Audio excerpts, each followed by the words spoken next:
Like the Real Housewives of Max Verstappen up in here. Checo's checked out. Joe Lonyu is off the track. That steak is cooked. I gotta say, a lot is at stake for Steak F1. Man, even the broadcast couldn't handle that stat. Man, my heart almost was screaming like, how can anybody be a Lewis Hamilton fan? No. Not on my 2024 bingo card. Yeah, we're gonna have to create a new one now.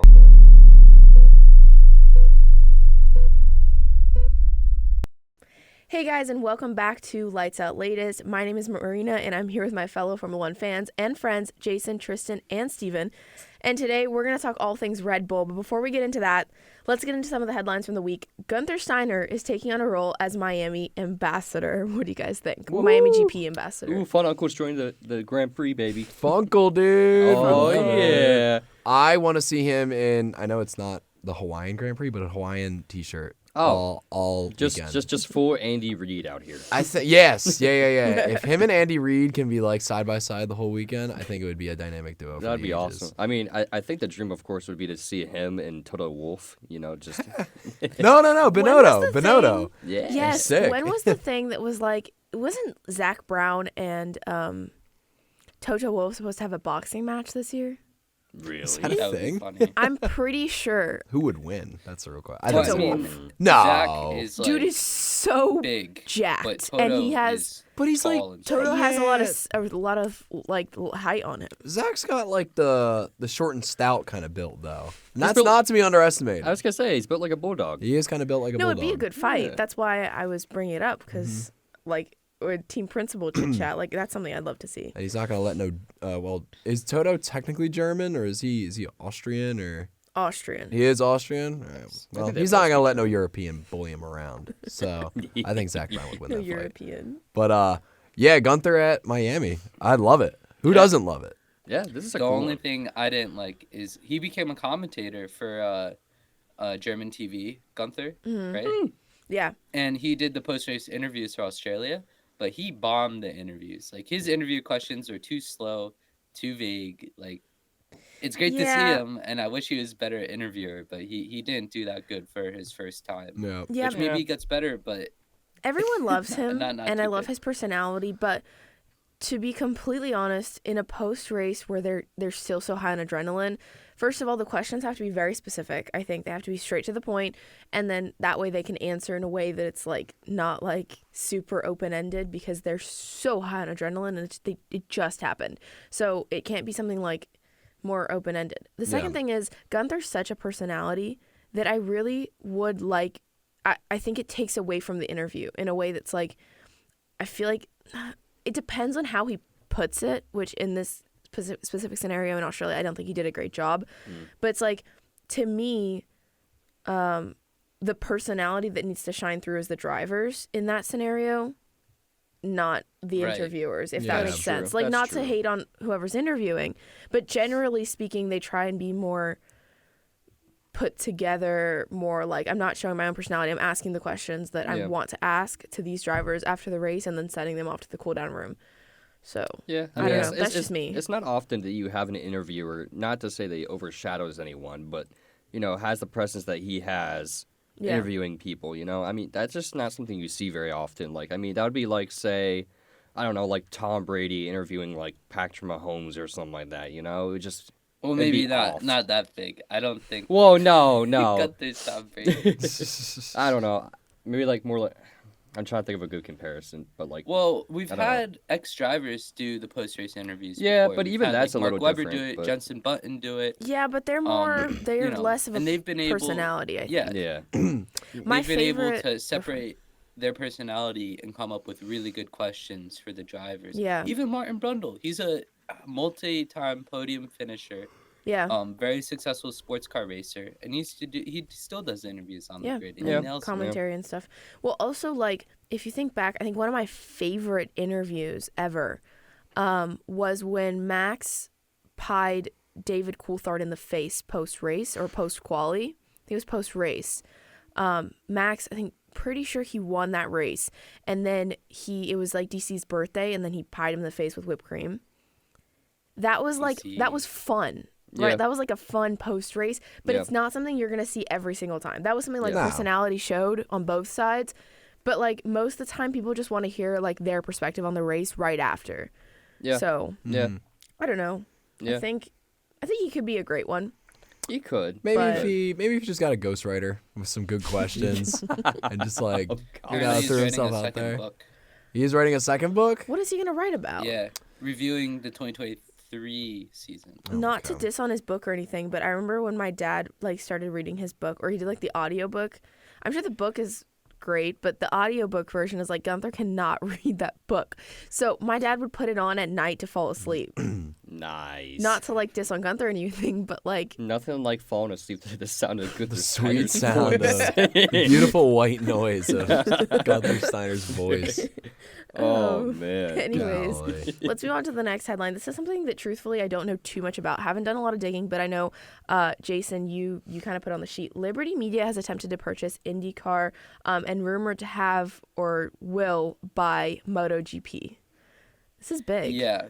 So a few weeks ago, it got enough that Penske had to come out. Roger Penske is the owner of IndyCar, the series. And he said, oh, my grandkids are going to own this. I want to pass this on. We're in this for the long term. And everybody's like, where did this come from? Why are they randomly releasing a PR statement? Well, apparently it was because Liberty Media have made multiple bids to buy IndyCar. You know, obviously you see the success they've had with Formula One, Yeah. right? And IndyCar, in many ways, isn't a direct competitor with Formula One. You could be an IndyCar fan and an F1 fan, Oh yeah. and still, Yeah. you know, they Yeah. have many differences between, like, IndyCar has ovals, and they have a different car, and they're a spec series, right? They're different enough where IndyCar is nationally in, like, North America and the U.S., Yeah. while F1 is kind of all over the place. Yeah. So it kind of makes sense of Liberty Media's interest. But the bigger news is what looks like is going through is for about $4 billion.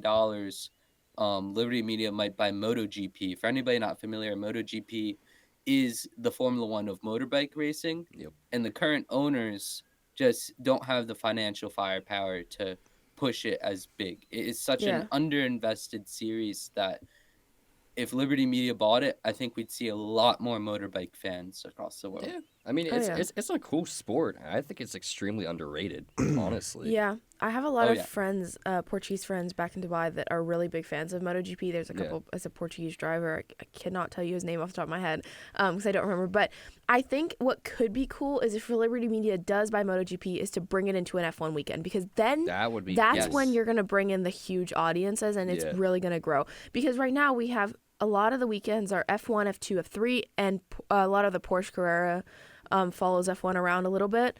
They Yeah. had it in Jeddah, for example. Porsche was there.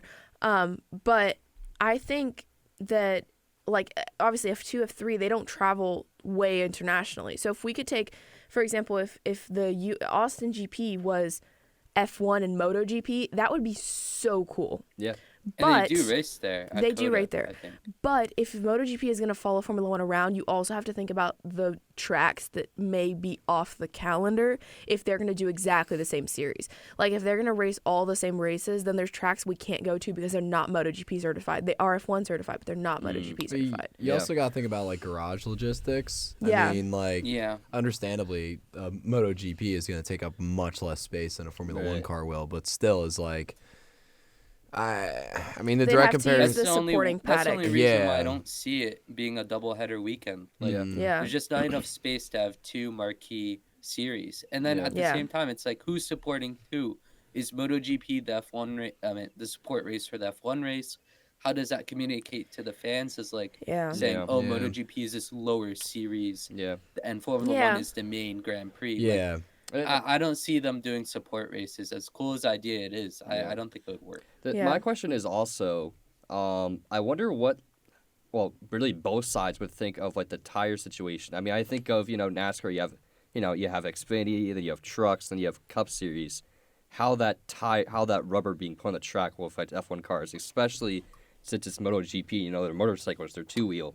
So I wonder how that will affect the racetrack. I don't know what the Yeah. wear is. Like, I don't understand. I really don't know much about bikes. Yeah. I mean, I have a couple dirt bikes back home, but obviously that's a whole different animal. Right. Yeah. Yeah, no, I don't know if it would really matter so much in that front. Yeah. I'm sure, obviously, the more rubber, the better. But Yeah. like, Yeah, I mean that's a good point. Yeah. I mean, Yeah. I want Well, to. that's why they took away some of the F1 tracks. They used to have AstroTurf on the exit curbs. So like if you go over the exit curbs, you get on the AstroTurf, and it's like ice for F1 Yeah, cars. and Yeah. So that's great because you penalize for going slower. But on a motorbike, if that AstroTurf is big enough where you get two wheels on there, you're on ice and you slide and you crash. Yeah. Instantly. Well, that's Right? actually F1 cars that doesn't happen. yeah. Mhm. So Yeah. That's it's become a danger thing where they've had to remove that. yeah. I remember that a few years ago. That was big debate. Yeah. I think they used to have AstroTurf at Catalunya, Barcelona GP. Yeah.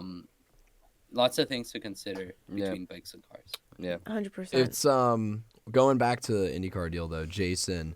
If as a fan, obviously as a bigger fan than probably most of us at this table, do you think the leadership of Penske going forward is probably more favorable than if Liberty Media was to take over, or do you think like there's ebbs and flows to both? Penske, they're walking, not running with IndyCar growth. Yeah. IndyCar is growing, yeah. and they're doing some right moves. You know, they're taking some risks, like they tried the thermal IndyCar event. They're looking to expand maybe in Argentina or a race in Mexico. You know, they're taking all the right steps. Yeah. It's just taken them a little while to get there. Yeah. Penske's pretty conservative with his spending.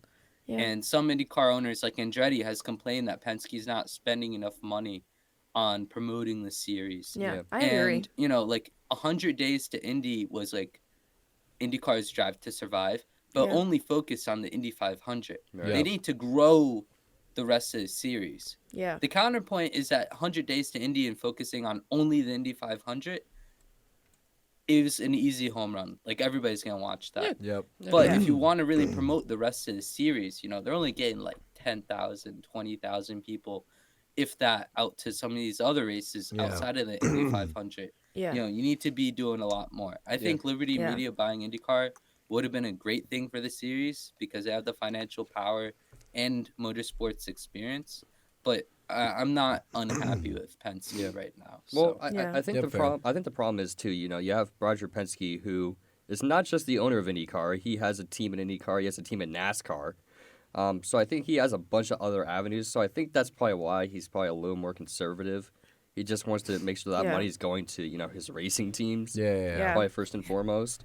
So I mean, I think to your point, Liberty Media would be huge for them with their success with F1, and then also they won't have that restrictor on themselves to be like, oh, I got to invest in my team, Yeah. to do well. I can just put all my money in, IndyCar and F1. Yeah, So, I think you brought up a good point when you said like 20,000 people out to like a singular race.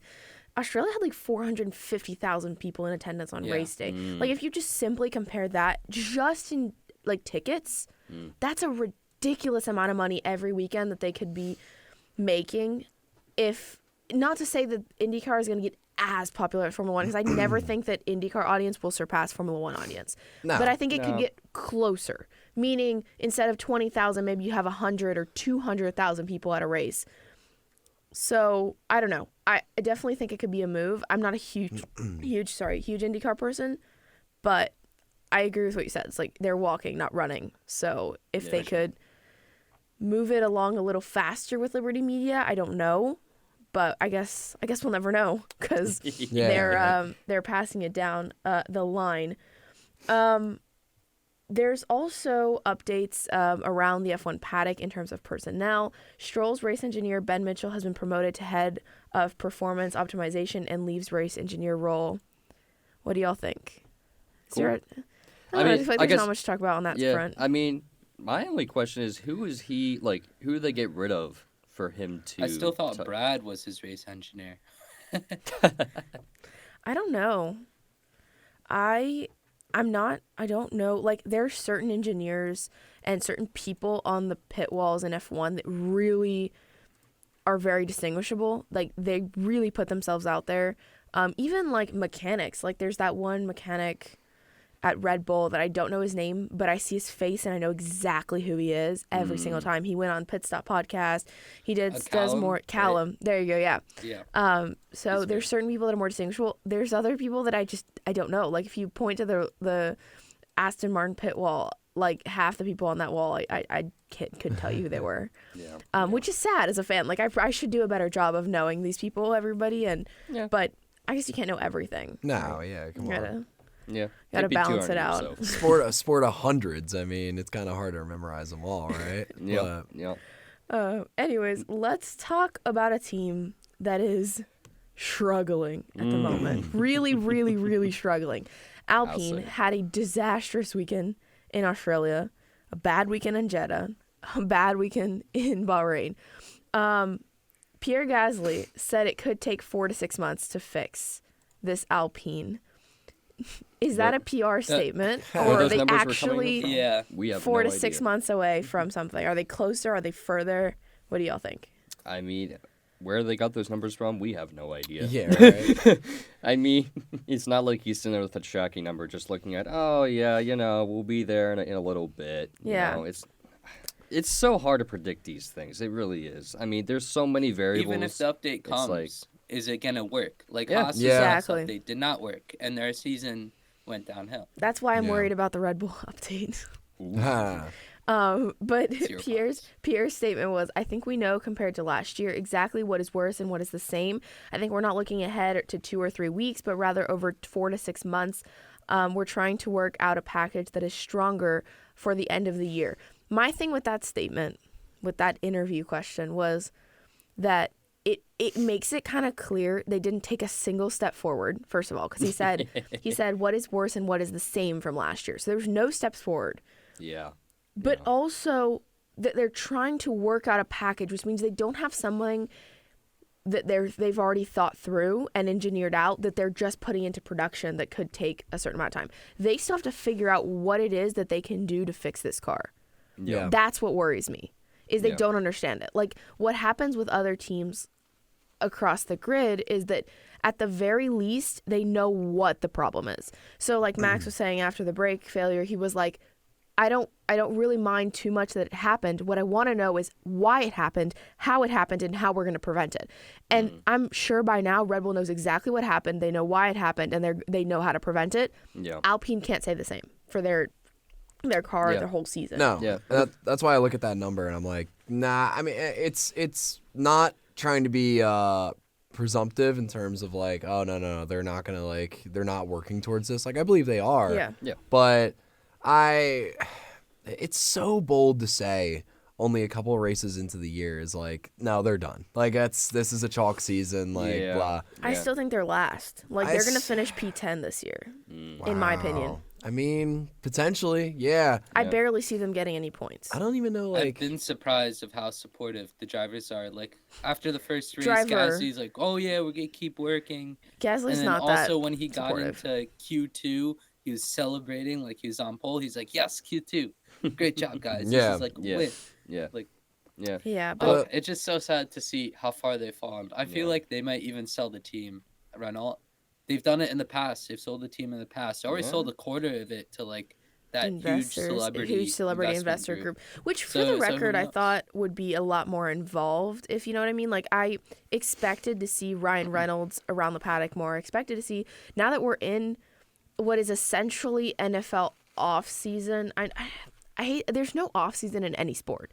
Like, Yeah. realistically, even in F1, they get a couple days off. But like Alex Albon was saying, before Christmas even hit, he was training again. Yeah. He had done a training camp before Christmas. He talked about it.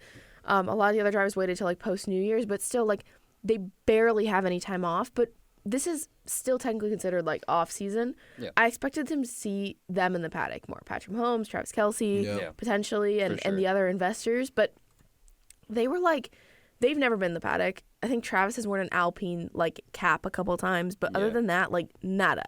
Yeah. I mean, I don't know. guess maybe they're embarrassed. I mean, I would be. Yeah. I mean, the thing is, too, I guess we have to remember is, I mean, I'm sure they have roles filled now, but I think there's just so many, like, unknowns with this team, Yeah. especially around, their, not pit crew, but, the front office of this team. Yeah. So I think they could just be, looking at that from that perspective and just be like, well, I don't know exactly how this is going to work out. I don't know, Yeah. who's being hired and all that. So that's the other thing, too. I mean, I think they have to figure out who they want on their staff and who they want in the long term first, I agree. Yeah. Yep. I think also they need to lock down their drivers. Yeah.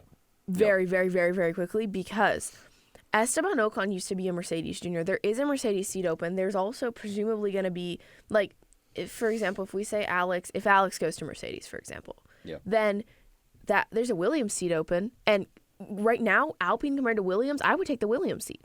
So Ocon he has other teams that he could go to. Pierre, not as much. I feel like Pierre has burned a couple bridges. But I think for sure that's one of their priorities is staff and drivers is like, get it together. I feel like the season is kind of trashed, but right now you need to focus on rebuilding for the future. Mm-hmm.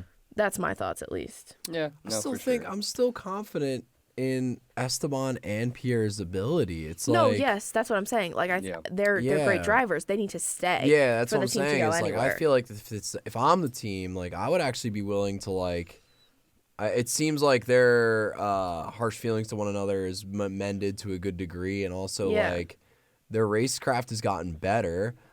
So yeah, I agree with you on that front. It's like try and lock them down because they could be long-term assets. They could be. So you know, yeah. I don't see either of them being like world champions, but yet again, where Alpine's at right now, they don't need world champion material drivers. They need drivers that are solid, that are experienced, and that can push this team forward. Right.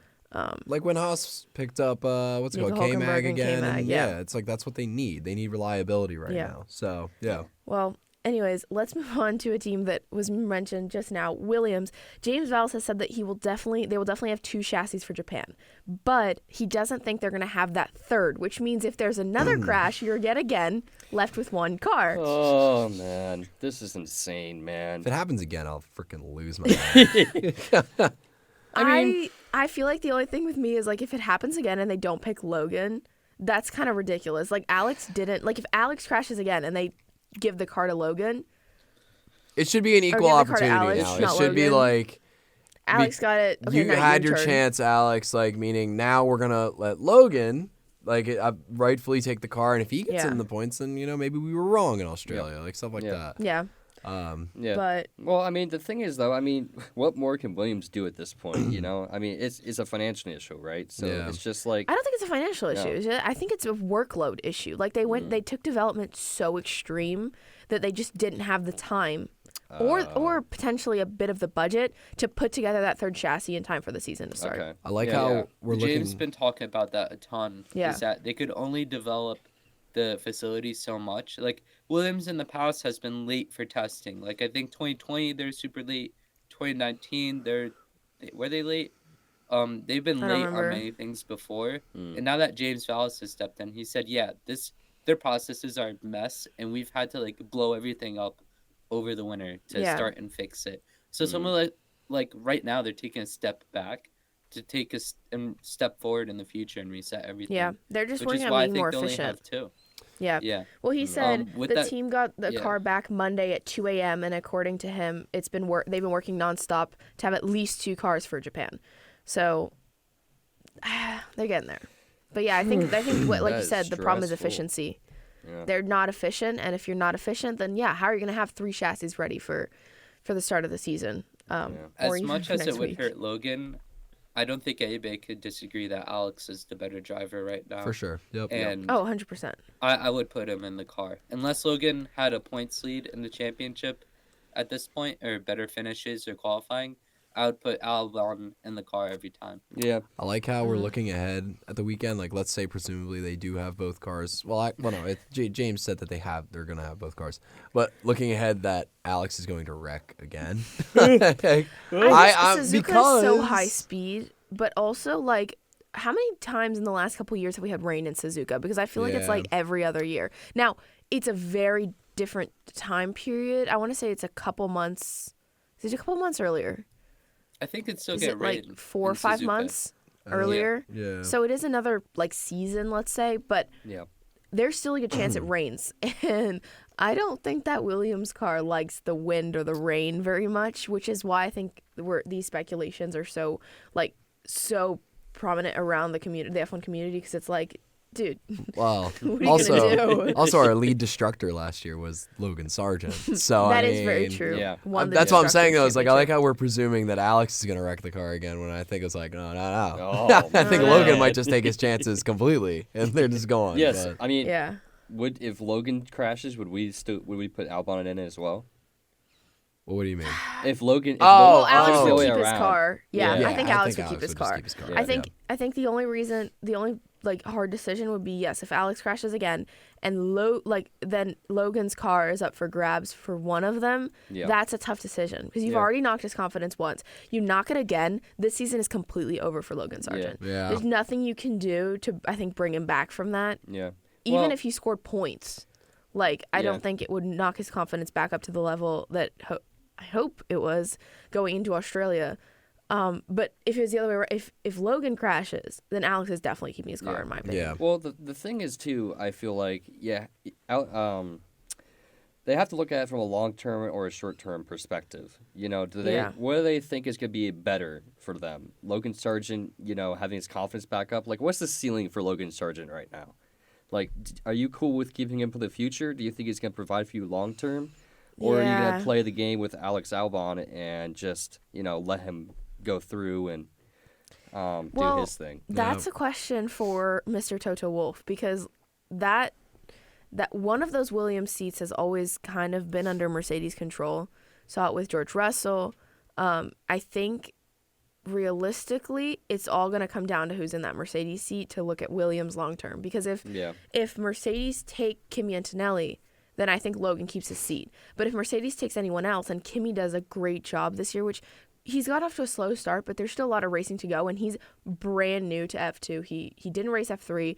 He only raced F4, so it's like a huge step in cars. Yeah. Right. So I think giving him a couple races to get used to it is valid, and he had a good couple races. They weren't horrible. They just weren't, I think, to the standard that people were expecting.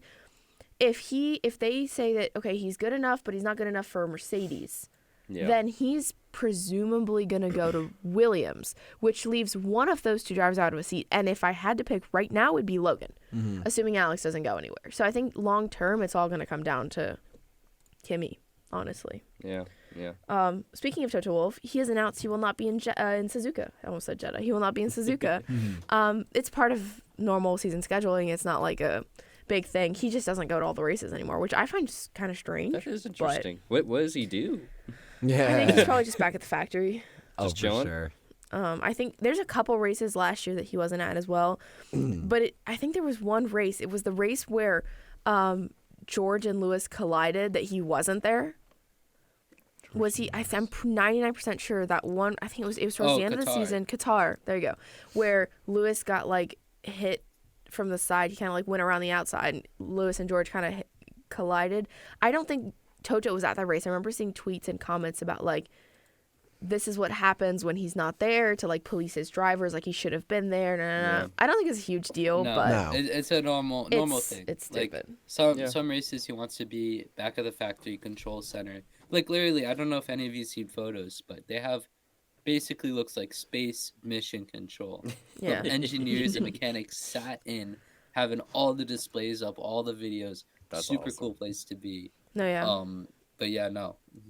That's, happens. yeah, it's cool. Yeah. All right, let's move into all things Red Bull. Obviously, there's some headlines, but also looking into some of the junior drivers and kind of what we think, kind of as the first couple races get underway, what we think is going to go down with that second seat or even the first seat, given all the rumors. With that said, Toto Wolff has made this comment on trying to sign Max Verstappen. He said, "We have a slot free unless Max decides he goes, and then the slot is not going to be free anymore. It's kind of a relationship that needs to happen at a certain stage," he told Fox Sports Australia, which I find so interesting. It's like Such an interesting essentially statement. it's Max Verstappen's call. If Max is like, "I'm staying at Red Bull," then Toto's looking elsewhere. But if Max says, "I want to leave Red Bull," that's his first looking spot. Like he's gonna sign with Mercedes. Yeah. Which I Especially find now that so Hamilton weird. is gone, like they won't Yeah. have the conflict. Like I think, like George is an incredible driver, and he's beaten Hamilton before. Yeah. So, Imagine. It's not Well, being I- Max. they though. don't have the history, the same I don't- history that Lewis and Max. I don't Yeah. know if people know this, but Mercedes was like they were one of the teams trying to sign Max when he was like way back in F3 and stuff. They wanted him to be a Mercedes driver, but they weren't willing to give him an F1 seat, and so they looked elsewhere and they got to Red Bull, and Red Bull were willing to give him the seat in Toro Rosso for that year. So he could have very easily been the driver we've been talking about at Mercedes for so long. He could have been at Ferrari now. Like, yeah, he could have been the one jumping from Mercedes to Ferrari. Like, who knows? Oof. It's so wild to me. But also, like, and I was talking to one of our family friends about this recently, and it's like, we wouldn't have said that Lewis was going to Ferrari either. So, Yeah. who knows? Yeah. Well, I'm Right? just wondering what those conversations have been like. If there has been a conversation between Toto Wolff and Max Verstappen. There definitely has. I'm- Come on. Yeah, There's no, no way. I'm sure there has been, but yeah, I mean, it's just very interesting the way he worded it to me. Of course, I feel like it's kind of just an obvious statement, honestly. I mean, if we're thinking about it logistically, like where else would Max go? You know what I mean? I like Toto's confidence. Yeah. It's not like confidence meaning he's like, oh yeah. Like he knows if he's going anywhere else, it's with the silver arrows. It's us. Yeah. But To be it's fair, like realistically, he's not going anywhere else. no, it's like He's either realistically staying at the Red Bull only or he's other going to choice. Mercedes. Yeah. Yeah. I just thought it was funny. I was thinking this whole time. I was like, imagine if Max signs with Mercedes and then just like beats Lewis in a Mercedes car. It's like, why are you hitting yourself? Why are you hitting yourself? Like literally. Oh, I love that. But yeah, I mean, Oh, again, man. my opinion is firmly set. No matter what we talk about in the next couple minutes, he's not going anywhere. It's so. I don't get it. I just don't. I get it, and I keep looking Even back. all the drama, yeah. Yeah, I mean, No, I agree with you. I keep 100%. looking back on when Lewis left McLaren to go to Mercedes. It made no sense at the moment, but they knew behind closed doors, like Lewis knew that this was going to be the move to make him a legend in the sport. Like Mercedes sold him on their new McLaren on the idea. downswing, Yeah, Yeah. Mercedes sold him on like we are going to be the team to beat in the next 10 years. Yeah. Yeah. And you got to either take that leap of faith and join us or Yeah. bam. And this Who is knows, also they might pull that again. that's what I'm saying. This is me. I can't underestimate Mercedes. No. They're one of the greatest auto manufacturers in the entire world, if not the greatest. They have some of the greatest facilities. Like, I'm sorry, when I think of like performance sports cars and like its performance in general, I think of Mercedes. I think of Yeah. AMG. I think of like. That's I have a That's fair. strong feeling that there is something lurking in the dungeons of the Mercedes be fair- garages that is ready to just rain hell on the crew or the Yeah. grid in the next couple of years. I don't know. We'll also have to think back to like it wouldn't be the first time that someone that a Red Bull driver goes 4 in a row and then leaves for another team. Because it happened with Sebastian. Yeah, it did. He did 4 in a row at Red Bull, and then he went to Ferrari. So Well, he had that 1 year. well, that he did one have off he year. did have a one-off year, but still, like he had 4 championships, and then he went to Ferrari. So, like, yes, there's a certain loyalty there, and it's a little different because Max was there from the get-go. Yep. But you can't, like, as much as I don't see it happening, nobody can discredit it. No one can say this is No. never going to happen because you can no longer say it's impossible. Loyalty, like in Formula One, is so much different to me because, like, you even look back at like, for example, like Ayrton Senna, right? And we know him as like he was like his best years were with McLaren, but Right. like he left McLaren in I think like oh god I forgot what year to go to Williams. Like if they were 94, so he was in 94 Williams. was the one I was gonna say. I didn't want to get it wrong. But he went to Williams, and he even like 90% of the drivers that are so well known in the history of the sport were on 3 or 4 teams. Like there was Yeah. never a commitment to like no. I'm a Mercedes driver through and through. Yeah. Blah blah blah. To be fair, I thought Lewis was going to be that one We person. thought that, that, like, and it Yep. didn't happen. McLaren, Nope. Mercedes, Yeah. done. I mean, when was the last time we saw a driver? Is it? Well, I guess I'll frame it this way: is there a driver we can look to that has been that loyal to a team, who stayed with like one team his entire I think career? there's Max been is a drivers that have been good loyal choice. to Yeah. that's what I was He's saying. only been Red Bull oriented That's essentially. what I was like. so. Never. I can't really think of a driver that's been at one singular team. I can think of drivers that have been like in one Lando so company, far. one program. Yeah. Like even like George. Like George's Williams, but that was like he was a Yeah. Because Mercedes of driver Mercedes. in the Yeah. Williams. Still young enough too. So- I Yeah. mean, I think there's some moves that could still happen. Yeah. That's why I say Lando question mark because, I mean, if like McLaren decides to just I don't know, they stop performing as well, I fully see him moving teams. He's young. He's going to go with whatever speed. Yeah. He knows Yeah. he's talented, stuff like that. Yeah. Max I think is the best example. Is stuck. He's been with Red Bull since he started in 2017, No, right? 15 Well, no, 15 or meaning 16. for No, starting 15 races. 15 was in 2016. Spanish GP was his first Yes. race win, and he was already in the Red Bull. Yeah. So it would have been 2015 season was his debut in Toro Rosso, Right. along with Carlos Sainz. Yep. Well, the thing is, too, I feel like, especially in Formula One, I don't doubt it doesn't happen in other sports, but especially in Formula One, we see it a lot. I think you see a lot of drivers, they have their people with them, right? Yeah. They have their trainers, they have their managers, and all that staff. That's so, where their loyalty lies. Yeah. Exactly. That So- stat that those people come with. Yeah, but exactly. So, like, once, if you Yeah. have those people moving around, you're most likely going to go with them. Yeah, it's true. You yeah. know? Well, you can also look to Max was very clear, and we talked about this on the podcast a couple weeks ago. Is Max was very clear. My loyalty does not necessarily lie with Red Bull, the brand. Right. My loyalty lies with Helmut Marko. Helmut brought me into this program. Right. Helmut gave me a seat at 18, or he was 17 at the time.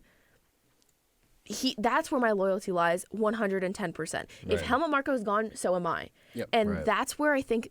If I were Mercedes, that's where I would start. Yeah. I'd go to Helmut and be like, do you want to control you've done such a good job with junior driver program at Red Bull. Come do it for us. And we'll bring Max along with you. Yeah. Yeah. And come do what you did at Red Bull, but do it here at Yeah. Mercedes. Yeah. We have the better facilities. We have better engineers. We have this. They're gonna try and pull out all the stops.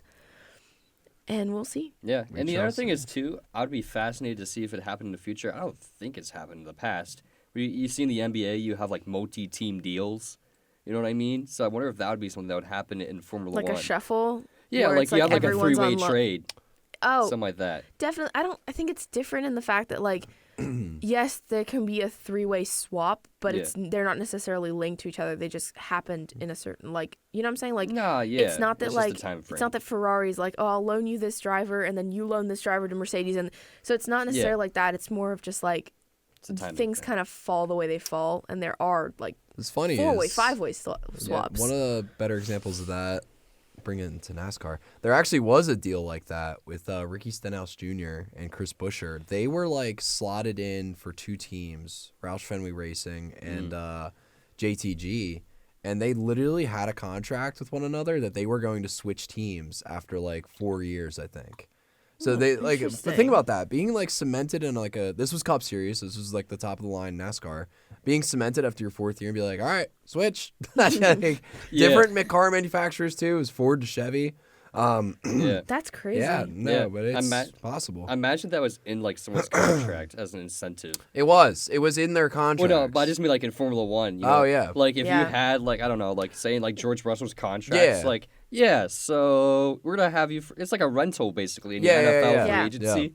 It's we're gonna have you in for a year or two, and then we'll let you go. And Well, what's funny about Yeah. that is that's kind of how I see this new Carlos Carlos Sainz deal being either two options. Either he's going to sign something long term, and long term meaning 3, 4, 5 years with a specific team, in my opinion. Yeah. Or he's going to sign a 1-year deal and then jump ship to Audi. yeah, I only see those two options. So Right. I think that's interesting. You mentioned kind of on loan or doing this Yeah. this shorter thing. Yeah. But speaking of personnel changes, during the Jeddah GP, apparently Lawrence Stroll approached Adrian Newey and was trying to convince him to come to Aston Martin with an expected salary similar to the value of the highest value drivers on the grid, which is $55 million a year for Max Verstappen. Can you imagine? Adrian Newey is you know what, guys? I've done my job. I've won X. I don't even know how many championships that man has. 20? yeah. In terms of creating the Raw best number, car, Yeah. construct in between constructor and driver. It's and now let's come work for me. I'll pay you $55 million a year, couple years, get us into 2026, and then you can retire. If I was Adrian Newey, honest to God, I would take it. Yeah. Hey, That's I a mean, huge ton He's of money. mentioned Pardon in my his book French, but about he's mentioned about moving teams to Ferrari. Apparently, he almost took a Ferrari deal in 2014. He's yeah, they really offered close. him. They offered him to build a streetcar, right? And Yeah, like and they then gave him everything. Christian all was the like, money, we'll do all that the for you. options. The Man. Ferrari, Yeah, that would be but- wild.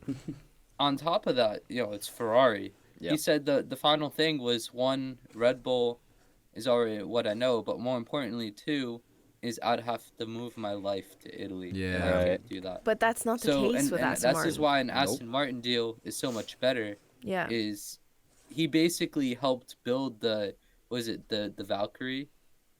Like, Oh, Oh, so he Yes. had some part in Yes. that? Wow. Yeah. Yeah. So like he already has the connections there. He Yeah. could stay in England.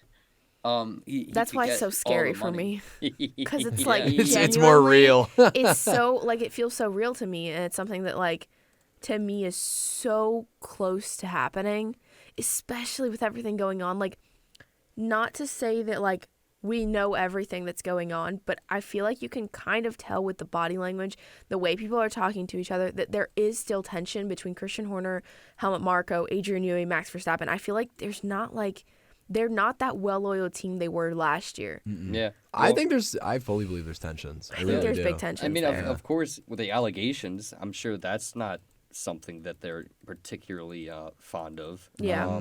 Of course, they were proven not to be true, at least for right now, anyway.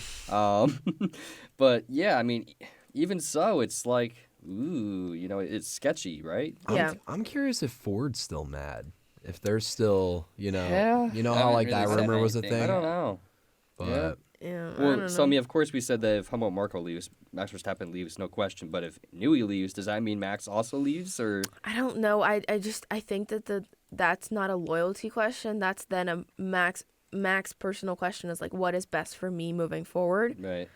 Because I think like that would be a emotional decision. Right. Meaning if Helmut Marko leaves, I'm gone is very emotional. That's not, I don't want to say it's not rational thinking, but it's not I'm leaving because I think this is going downhill Yeah. or this isn't going to work, because Helmut Marko, I wouldn't say plays a huge role in, like, he doesn't play a huge role in the more the engineering side and that kind of side. He's Yeah. a people person. Yeah. So if Adrian Newey left, that's different. That's, am I still going to be in a position to win championships? And if I'm Yeah. not, where could I go that will make me, like, allow me to win Right. championships? Right. I think that's then that becomes Yeah. the question. And, and of course, I think it plays a huge part in who's going to take over that spot.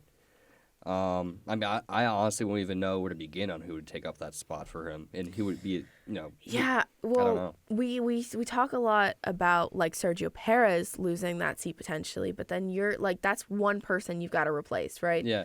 Well, no, And not even replace, because like I feel like it's pretty easy. Like Nah, there's a lot of people that could take that spot, but Yeah. two people, that's hard. Yeah. Well, but I was actually talking about who would take Newey's spot. Oh, Newey. Oh, I Yeah. have no idea. Yeah, because I'm sure that's a huge thing for Max too. Yeah, yeah. Yeah, I have nowhere. I don't even know where to begin on that one. yeah. You know. But speaking of Sergio Perez, Christian Horner wants to bring Fernando Alonso to Red Bull. Apparently, Yes. he told I F1 don't see TV Perez he would being here next potentially. year. No. He told F1 TV that he would potentially look outside of the Red Bull program to fill the second seat at Red Bull's senior team next year. Yeah. I think it's likely either Carlos or Fernando. I don't see anyone else. I mean, I could see it both ways. My only thing is that, like, I know we just talked about Reynolds. That's basically what you're doing with, I feel like, with Fernando Alonso. I feel like you're bringing him in to get a championship for him, basically. I would I feel say maybe not a championship. I think a last hurrah. Well, that's what I mean. If- Yeah. Yeah. yeah. Yeah. I Get don't some think a podiums, get champ. some wins. Yeah, and I then would. retire. People like. I mean, the heartthrob would be obviously him getting back on the P1 at least, or Yeah. stuff like that. Yeah. I would honestly believe next year, like if he was assigned with Red Bull, I think he could be on the podium every single week. Yeah. Oh yeah. Like It'll be like fully. Kimi Raikkonen. Yeah. at Yes. Ferrari. Yeah. Here's The second time. Yeah, my best prediction, if we say Fernando Alonso has decided that he's going to stay in F1 for a couple more years, and he wants to go to Red Bull, Yeah. my best prediction would be Fernando goes to Red Bull main team, Yuki Tsunoda goes to Aston Martin to fill that spot, Liam Lawson comes in, you have Liam and Daniel at Racing Bulls. For 2-3 years until Fernando Alonso decides I'm gone. Fernando leaves and Liam fills that spot. Yeah. Yeah. Okay. You're giving yeah. Liam time to be in an F1 car for a couple of years, get used to a car and jump ship, and then, well, not jump ship because he's inside the same program, but jump to the senior team. That would be my best guess. Yeah. Is it bad that I want the end of the season to come so that I could see where these moves are going to play Oh, out? absolutely. Is it really I I'm kind of getting just want summer break to be here, and that's so sad because summer break has no racing. But that's probably when a lot of the moves are going to start to kick off, I think. Yeah. Well, I just wanted to say this too. Having Fernando Alonso in there, and then talking about him getting all those podiums and stuff. What type of message does that send to Max Verstappen? You know what I mean? I'm sure he's gonna want to be top priority. Max is confident in himself. Yeah. Well, I was gonna no. say, I know This that. thing It's just more like the optics to me. It's okay, you're bringing in this guy who's older, and I don't know. It just doesn't sit right with me if I'm Max Verstappen. It's just like a Kimi Räikkönen move for Ferrari. Vettel knew he was the guy. He was the number one driver. He won all the championships. He was winning races for Ferrari. Yeah. Right? The older, technically more experienced world champion, Kimi Räikkönen. He would show up, he would maybe put on pole, maybe put it second or third, always be on the podium. Yeah. And he only had one win in all his years I think only one, right? yeah. I'm not Austin. sure. And all his Maybe. years in that second stint. Yeah. So I'm just saying there.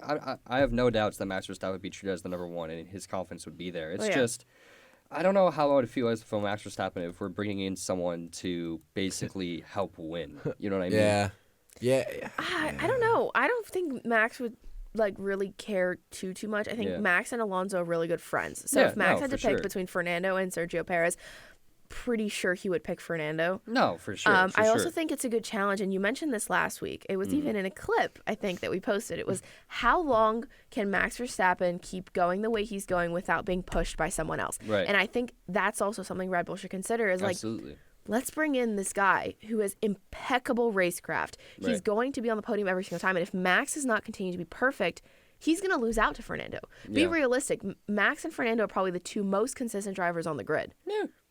I'd say. Point. Yeah, as long as Fernando has the car behind him, in terms of as long as that Aston's got the speed, absolutely. Yeah. And of course, you're going to look at the bigger picture, and I think it also plays a big part into it how long Fernando is going to be in the sport. Yeah. You know? I mean, he said it himself. He said, firstly, before I think of where I'm going to be, I need to know, to take a couple races to figure out if I want to be here next year. Yeah. Because with the more races, you have more time. You're getting 24. Who knows? Maybe next year we have 26. Maybe the following year we have 30. Yeah. You don't know. And Liberty Media is wanting to go in that direction of getting closer and closer to 30 races a year. Yeah.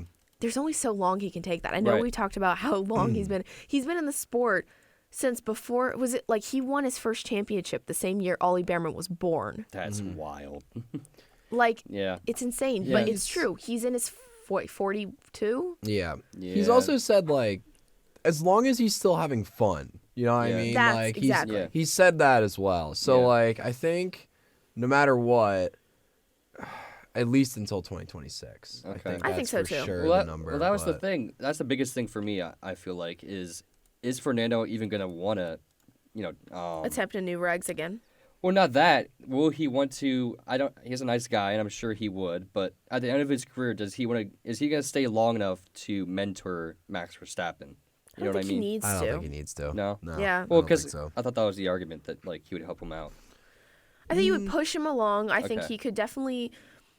Not to say that either of them are perfect. Right. Because Max is not perfect. Max has gone a long time without making a mistake. He made one mistake in Australia when he went off in practice. But again, it's not a huge mistake. It is a mistake, but it's not one. It's not one you see Max make often. But it's not a big one. Right.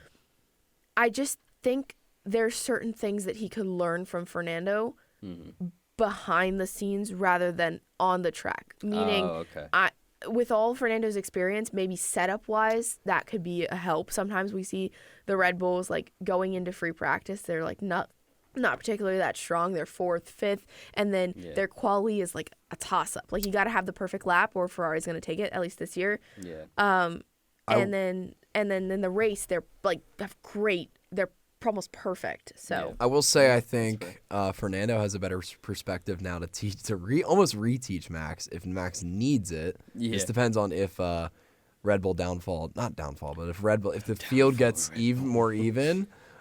Jason's shaking his head. He's nodding. I'm ready for that. Is Alonso's been in the mid pack to like the upper higher in the pack for a while now. He's had to dice it up. He's had to like really, really hone his racecraft. Yeah. And as we've said multiple times on this podcast, is Fernando Alonso is possibly the best racecraft in the field right now. I think so. And Max, maybe eventually, if Ferrari really becomes a really competitor, like he might need some more racecraft knowledge because all he knows is autopilot kind of right now, which is yeah. I wouldn't say it's all he knows, but it's not all definitely been his autopilot for a couple of years. Yeah. I also think that the stronger the Ferrari, think of the partnership they're going to have next year, the duo with Lewis Hamilton and Charles Leclerc is extremely strong. Yeah. Not to say that Lewis and Carlos are not very strong, but Lewis and Charles are incredible. I didn't even connect the dots until now, but what's it called? A Max, Alonso, Lewis, Charles, old gun, young gun, old gun, young gun. That'd go crazy. He's so cool. That would be cool, man. But you're gonna need, I think, championship-wise in constructors. That's the big driving question because it's like driver-wise, out of those 4 people at this very moment, I still think Max takes the cake.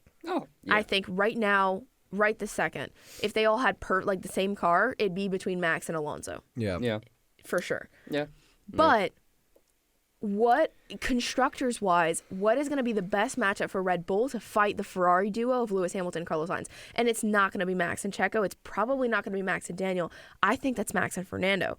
So, I mean, I don't know. I'm here for it. Listen, I want to see F1's greatest rookie ever taking wins, possibly. Yeah. He's been a rookie every single year he's been in the series. and Rookie of the Year, Indy 500. Yes, dude. Sir. Well, so I want to see it happen personally. Yeah. Well, let's say everything we said is discredited, and Fernando Alonso's like, you know what? I'm happy at Aston Martin. I'm staying. Yeah. Carlos Sainz is also a great option, and Mario Andretti says that the 29-year-old Red Bull target Carlos Sainz is F1 World Championship material. Do you agree with that or not? Absolutely. I agree. Yep. I absolutely agree. Really? Yeah. I think if you give him a good enough car, I think he'll be. Yeah. A strong pull, but I actually do believe if you give him that Red Bull seat, I've kind of come to terms on this that I think he can be a challenger for Max. I really do. I think we see a 2016 almost scenario, which I would love to see. Who's the only person to beat Max in the last 2 years? That is true. Carlos Sainz beat Max Verstappen in equal machinery. That's the argument we're gonna have next year. I hope. Yeah, I was incredible at Red Bull. I was gonna say this in the last conversation we were just having, but I know it's kind of, I don't know if you want to say a dumb question to ask, but I feel like it's a valid one since we're talking about Max being on an autopilot. Is he going to be up to the challenge with someone actually racing him? Yeah. I think so. I think Max is he's kind of like his own like minister of defense. Like he can defend the position. Yeah. I don't know how well, and I don't know if it's more of a Max question or more of a Red Bull question. Yeah. They've gotten so good at making cars that are at the top of the field consistently P1.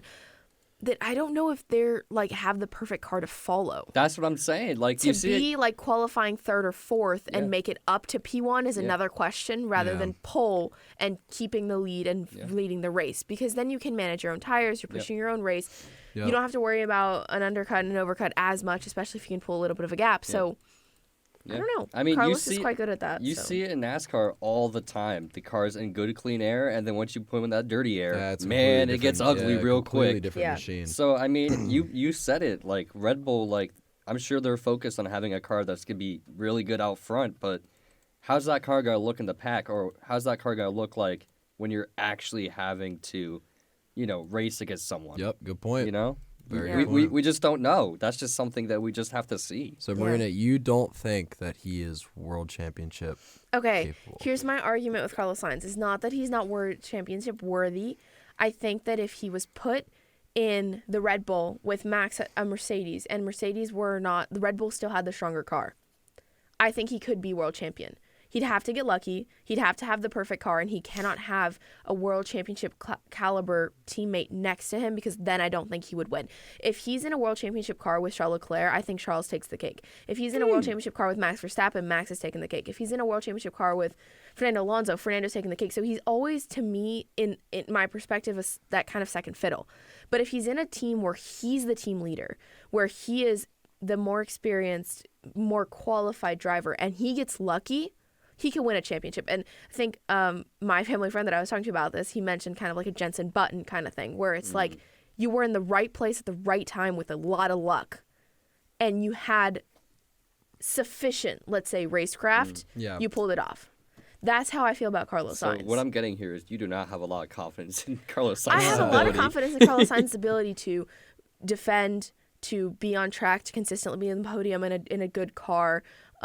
Like he said in the post race in Australia, he said, "I'm here not to race for Ferrari. I'm not here racing for any other seat on the grid. I'm here to prove to myself that if I'm giving a race win-worthy car, I will win every time." Yeah. And that's what he's proven. Like when he's given the chance, he takes the win. Yeah. So I think that's what it is. He needs the perfect chance.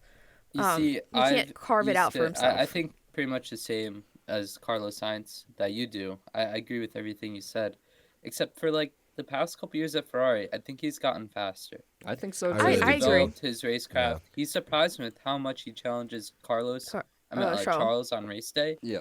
Like obviously in qualifying, Charles is usually way faster qualifying. Yeah. But on race day, he's been showing up. He's been racing. He's been, I think he beat Charles in 2021 in the standings. Yeah. Like he's developed as a driver. So like I rate him higher than a Perez, where like if you take me back to 2019 when he was at McLaren, I rate him even with Perez. But he's improved a lot, I feel. I agree. I just want to ask this. Let's put our tinfoil hats on here for a second. All right. What if we had Charles Leclerc in that seat with Max Verstappen? Max. Even. Oh, see? Here's the thing. If they're both on the mark for the weekend, they're even, because I think Charles takes pole, and then they have a good fight for the race. But Charles makes too many mistakes to win a championship over Max Verstappen. We saw it in 2022. Max doesn't make mistakes. You saw Miami. Max doesn't make mistakes. Yeah, until Miami. That was the start. The start of. All right. Well, what about Saudi Arabia? What do you mean Saudi Arabia? And then what about Britain? I'm talking about 2021 here. Ooh. But neither of those were mistakes on Max's part, in my opinion. And maybe that's a biased Max fan, but if you look back at the footage, I think in 2021 for Silverstone, he was not given the room he deserved, and that was Lewis's fault. And it was Lewis's fault. Like if you look back, yeah, that's fair enough. If if you look back and you see like the steward's decision, they gave him a penalty for it. Now, was that 10-second penalty worthy of the accident, the 51G accident that he caused, leaving Max dizzy enough to go to the hospital and get CT scans? No, it wasn't. But at the time, and what still should be the case, is that F1 is they penalize for the incident and not for the outcome, which is what should have happened last week in Australia, which didn't. But that's a story for another time.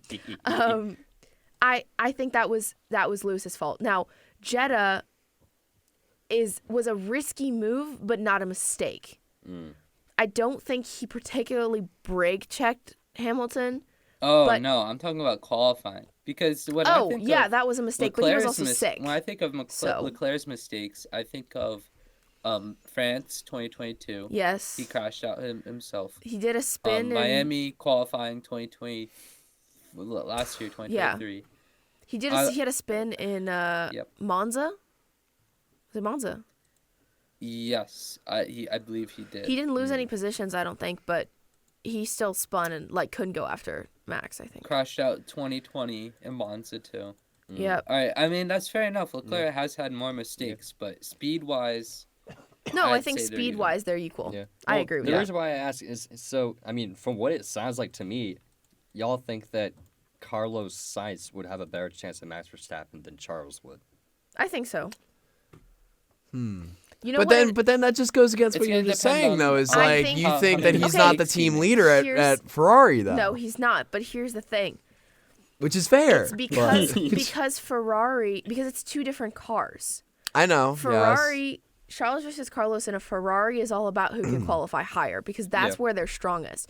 But Carlos or Charles versus Max in a Red Bull is all about your racecraft. And in racecraft and in the ability to have a clean race without mistakes, I think that Carlos takes the cake over Charles. Okay. That's why that's how I feel. But Yeah. it's like I said, it's you got to have the luck, you've got to have the confidence, you've got to have the car, you've got to have the people around you, like we've been talking about all podcasts. Like, Yeah. that's what it comes down to at the end of the day. Yeah. Yep. So I guess to bring this full circle, I guess we think the best person to beat who's the best person to beat Max Verstappen? Fernando Alonso in a Red Bull, like as a teammate, Fernando Alonso. Okay. Okay. I can see- still, yeah. I think Carlos, but that's just me. I think we're sleeping a little bit on if we had the ultimate, like we could choose anybody, put Lewis Hamilton in that car. There's no, it wouldn't work. That's why like being realistic, Fernando Alonso, because those two are friends. If Lewis and Max were on the same team, it would be 2016 to another extreme. Exactly. and that's why. That's why Either Verstappen would Destructors crumble. Championship or We already had that in 2021 with them in separate teams. I think that would have been like hell if they were on the same team. Oh yeah. It'd be like Lewis and was it Rosenberg? Rosberg. Rosberg. That's right. Rosberg. Yeah. But Or here's even Lewis and Alonso in 2007. oh god, Yeah, no, yeah. those two don't. Here's the thing though, if you said like okay, Lewis and Max, and this is like fantasy world, Lewis and Max We got our tinfoil are hats on. It's okay. are- Exactly. at Mercedes together. Okay, let's just say like just because this is true fantasy world, Lewis is leaving. I feel like that makes sense. Yes. Lewis and Max at Mercedes, they're like fighting as the top car with a Red Bull with a Fernando Alonso. Yeah. Fernando's taking the cake over both of them because those two are going to crash day in, day out, and Fernando's going to come in and take that P1 time and time and time again. We Yeah. just talked about how consistent he is. Yep. Yeah, that is a fair point. For So fantasy world, but yeah, I think Fernando's top of the list to not only take that seat, but that would bring the biggest challenge to Max. The other question is does Red Bull even want someone who's going to challenge Max fully? Yeah. Because Yeah. if you want someone that's going to be a consistent number two, super consistent number two, but that's not going to necessarily challenge Max and push him to the limit, Yeah. then you want Carlos Sainz, not Fernando Alonso. Yeah. In my Yeah. opinion, Yeah. if I'm Red Bull, Yeah. but that's just me. Do you want someone to beat Max or do you want someone to be with Max? Exactly. I love that. That's so well said. Well, thank you. Anyways, before we kind of conclude, and I want to talk very quickly about the Racing Bulls team moving forward, I do want to mention that Lee Stevenson, chief mechanic at Red Bull, left on Friday after 18 years of the team. He's been there since the start. And his caption said, "This is the end of Part A. Part B of my life starts on Monday with a green and a black heart." Is he going to stake? This steak I think is so. cooking, baby. Could he be going to Aston? Oh yeah. Well, I Potentially. mean, if we're really being, like pulling hairs here, he didn't use an Aston Martin green heart there. No, he That's didn't. a very steak. It's a very It's a very steak steak green. Yeah. Yeah. Not saying I don't even know if there is an Aston Martin green heart like that. To be honest with you, but An emerald kind I of don't know if green. there's an emerald green heart. I'd have to check. Let's check, just Yeah. out of curiosity. Out of curiosity. because I because I don't- I think if there is, this is very telling. Yeah, And if there's yeah. not, then it's like. Eh. Maybe just better pay. Like it's just that simple. There's no, Yeah, it's the green heart for just better there's no pay. dark green heart. Oh, okay. Yeah, maybe There's- that's for like the green heart for better pay. I love that. So then, what does the black heart mean? Mm. Crushing my soul because I'm leaving this championship-winning team to go work for a demon. No, the Audi money, Maybe it is steak, but maybe the Audi money is coming through already. He's like, why am I staying with them? Yeah. I Yeah. get to do it with no drama, no extra pressure being front of the grid. Oh, I Yeah. celebrate man. every time we're in the top 10. Like That's what I was gonna ask. Is do you think this is a casualty of the Christian Horner allegations, or do you think this has been in place for a longer period of time? Do you think that he decided, you know what, this is a shit show, pardon my French again, but this is not happening. This is not working. Yeah. There's too much tension in this team. I'm out. I'm Yep. done. We had a I'm great sure ride. it's been a part of the decision. Yeah, But- I'm sure. Well, I mean, you mentioned as well earlier on that, you know, he has kids and stuff like that. So Yeah. it could very easily just be that he's just doing that. Yeah. Um, Can I ask, where is Stake located? Where is their headquarters? isn't it UK or no? Is it in the UK? Hinwil, Switzerland. Oh. Okay. I would not have That's a guessed big that. move then. Hmm. Well, anyways, let's end off talking about Racing Bulls. First of all, Helmut Marko revealed that Ayumu Iwasa, who is a Japanese Red Bull Junior driver currently racing Super Formula, is going to be driving Daniel Ricciardo's car in Suzuka for FP1. Normal standard procedure. This isn't like a diss at Daniel or anything like that. They have to give up that seat to a junior. And what better place to do it with a Japanese driver in Japan? Yeah, it's pretty cool. Yeah. I think it just Works makes out- sense. works Yeah, out yeah, nicely. But- Awesome opportunity for Iwasa. Mm-hmm. But do you think, like another statement, Red Bull said he's given, or Helmut Marko said he's given Daniel Ricciardo an ultimatum. Either he improves his performance or he could be sought for Liam Lawson in the middle of the season, which is wild. You swap Daniel Ricciardo in the middle of the season, you're as good as dead to F1 fans. Be for real. Yeah. Yeah. Well, at least they didn't do it before Australia. No. Oh, that would be dirty. Oh, yeah. So- They are not afraid of doing it, though. No. We're gonna we take heard you out this of your last year home with race, De bud. Vries, Yeah, I was and gonna look, they say did it. they are Yeah. not afraid of doing it. Man. Honey Badger or not, Man, Yeah. Danny Rick does not deserve this type of hate. he doesn't. But he's also really sucking right now. Yeah. You know, It's you know what? nothing. I may have made this comparison before. You know, I love my comparisons. Mhm. Oh gosh, don't tell me I just lost. my And train he of lost the thought. comparison. There it No, is. it's Cam Newton when he was with the Patriots. I know I'm almost certain I said this before. Now I'm saying it out loud. He said everything right. He was doing everything right except for being good. Yeah. You know, it sucks. It really does. That was an exciting signing, and then he just didn't do good at all. So Yeah. I think what I told you guys about it was that I think that Daniel Ricciardo is really, really, really good at driving a really good car. But when it comes to these cars that are, the balance is off, it's not a well-engineered perfect car, Yeah. it's still kind of a work in progress. He hasn't proven to be that great. We saw it at McLaren. We're seeing it at Racing Bulls. Yeah. Yes, he had a good stint at Renault, but I think that car was something he's a little bit more familiar and used to because it's a It was on Renault. the up then. Yeah. it's a Renault. Racing Red Bull used to have Renault powertrains, yeah, and so it was kind of, I don't want to say similar because that's not the whole car, but it had an element and they were on the up, so it was a little different. I don't know. I am convinced that year off was the nail in the coffin for Daniel Ricciardo. Half year, Ugh. but still, yeah, Half year, technically. 8 months. All right. Well, still. F1 year. Well, yeah, essentially. Yeah. But I don't know. I'm starting to the light is dimming on the Daniel Ricciardo It's so sad. timeline for man. me. I still Oh. listen. Big fan of Danny Rick, as are pretty much everybody in the entire sport. But like, as a NASCAR, I think he's a stock car driver now. I think he should do what He Shane should Van be. That would be Gisbergen's so doing. cool if you could Get be him on into Trackhouse. NASCAR. Get him Oh. into My something like that. my Yeah. argument is just that there's so many people to take his spot. Like Yes. we were going through the Red Bull kind of junior driver thing. There's Liam Lawson, who's currently the reserve. He raced in F2, got third with 4 wins, and raced in F2, and that was 2022. 2021, he finished 9th in F2, and in last year he raced F1 when he replaced Danny Rick, but he also was in Super Formula in Japan and got finished second.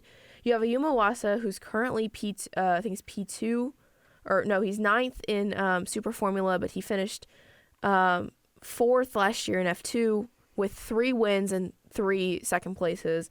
You got Pepe Marti, who's currently 7th in F2, and what's most impressive for me about him, he finished 5th in F3 with 4 podiums and 7th in Formula Regional UAE in the same year, which is incredible. Isaac Hadjar, who's 4th in F2, he's had great showings. He won the sprint race, and that was taken away from him, but then he won the feature. He was 4th in F3 in 2022. The list goes on and on. Yeah. I mean, know what I like mean? we have, Do. there's 4 Formula 3 juniors, there's 2 F4 juniors. Yeah. You still have people down in Formula Regional. They have karting kids. Like, that's what Sergio Perez talked about, I think, in Drive to Survive, was like the pressure in a Red Bull is different than any other team, because not only do you have a sister team that you're competing with that you could easily be swapped out with, you have, I think this is a list of 10, 12 junior drivers that are ready to take your place at any given moment. Yeah. My argument would be that the only people I'd consider ready are either Iwasa or Lawson. Yeah. With Lawson being the favorite. I don't even know if Iwasa's on the table. The thing That's is, why they hired Perez, is because they had nobody that was ready. Yeah. You have a lot of people waiting in the ranking, but moving out of Red Bull. yeah. You had Yuki Tsunoda, who's still too new to Formula One to step up. Then. Yeah. That's my argument against Iwasa. Lawson. Yeah. That's my argument But against is Iwasa. Like, if you're Lawson gonna... even ready? No, Yeah. Lawson's ready. I think my argument against Iwasa is if you're going to take a Japanese driver, you're going to take Yuki Tsunoda. Yeah. Like, if you're not going to swap out Yuki for Yuma Iwasa, like, it's not going to happen, in my opinion, unless Yuki decides he wants to leave. Yeah. In which case, then, like, he wants to leave F1 either entirely or just leave the Red Bull family, then you could consider it. But then, even then, like, that's an easy swap. I'll take Liam Lawson then. I think the question, of course, is just whose ceiling is higher, Tsunoda's or Iwasa's? Tsunoda. I mean, I honestly don't know enough about Iwasa, but...